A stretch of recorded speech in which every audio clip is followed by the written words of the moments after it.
ဒီနေ့တော့ Mac user တွေအတွက် Android phone ကနေ Mac ကို Mac ကနေ Android phone ကိုကြိုးမဲ့ wireless စနစ်နဲ့ file တွေအပြန်အလှန်ပေးပို့နိုင်တဲ့နည်းလမ်းကိုပြောပြပေးသွားပါမယ်။အရင်ဆုံးကျွန်တော်တို့ရဲ့ Android phone ကနေ Google Play Store ကိုသွားလိုက်ပါ။ Play Store ရောက်ပြီဆိုလို့ရှိရင် AirDrive ဆိုတဲ့ application လေးကိုရိုက်ရှာလိုက်ပါ။တွေ့ပြီဆိုရင်တော့ ဖုန်းမှာ install ရင်လုပ်လိုက်ပါ။ install လုပ်ပြီးသွားပြီဆိုရင်တော့ open ကိုနှိပ်ပြီးတော့ဖွင့်လိုက်ပါမယ်။အခုဆိုရင် AirDrive 4ဆိုတဲ့ application လေးတက်လာပါပြီ။ဒီနေရာကိုရောက်ပြီဆိုရင်တော့ account ဖွင့်နေရင် sign up ကိုနှိပ်လို့ရပါတယ်။ account မဖွင့်မဲနဲ့လည်းသုံးလို့ရတာဖြစ်တဲ့အတွက်ကျွန်တော်ကတော့ skip ကိုနှိပ်ပြီးတော့ကြော်သွားလိုက်ပါမယ်။ဒီနေရာမှာလည်း skip ထပ်လုပ်လိုက်ပါမယ်။ notification ကိုလည်းမလာစေချင်တဲ့အတွက်ကျွန်တော် cancel ပဲလုပ်လိုက်ပါမယ်။ဒါဆိုရင်အခုသူ့ရဲ့ home ထဲကိုရောက်သွားပါပြီ။ home မှာဆိုလို့ရှိရင် AirDrive web နဲ့ my computer ဆိုပြီးတော့ option နှစ်ခုရှိပါတယ်။အကယ်၍ my computer ကိုသုံးမယ်ဆိုရင်တော့ကျွန်တော်တို့က account ဖွင့်ထားဖို့လိုအပ်ပါတယ်။ကျွန်တော်က account မဖွင့်မဲနဲ့သုံးနေတာဖြစ်တဲ့အတွက် AirDrive web ကိုပဲရွေးလိုက်ပါမယ်။ storage မှာ permission ပေးဖို့အတွက် setting ကိုသွားလိုက်ပါမယ်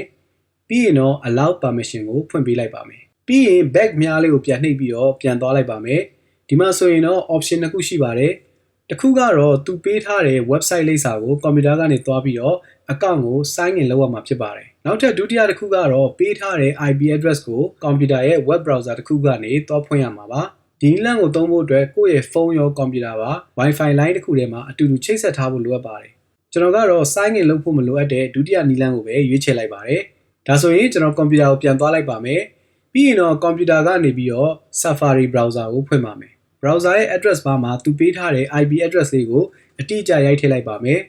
။အခုဆိုလို့ရှိရင်ဖုန်းမှာ notification box လေးတစ်ခုတက်လာပါပြီ။ accept ကိုနှိပ်ပေးလိုက်ပါမယ်။ဖုန်းကနေ accept လုပ်ပေးလိုက်ပြီဆိုရင်တော့ computer နဲ့ဖုန်းကချိတ်ဆက်သွားပါပြီ။ computer ရဲ့ browser ထဲမှာဖုန်းထဲက folder တွေကိုအခုလိုမျိုးတွေ့ရပါပြီ။ဒီမှာဆိုလို့ရှိရင်တော့ကျွန်တော်က video folder ထဲကိုသွားလိုက်ပါမယ်။ folder ထဲမှာရှိတဲ့ကိုကြိုက်တဲ့ video တွေကိုဆက်လက်ပေးပြီးတော့အပေါ်မှာရှိတဲ့ download button ဒါမှမဟုတ်သူ့ရဲ့အောက်ဘက်မှာရှိတဲ့မြားလေးကိုနှိပ်ပြီးတော့ download ချလိုက်တာနဲ့ကျွန်တော်တို့ရဲ့ set ထဲကိုရောက်သွားမှာဖြစ်ပါတယ်။အလားတူပါပဲ computer ထဲကနေကိုထည့်ချင်တဲ့ file တွေကိုလည်း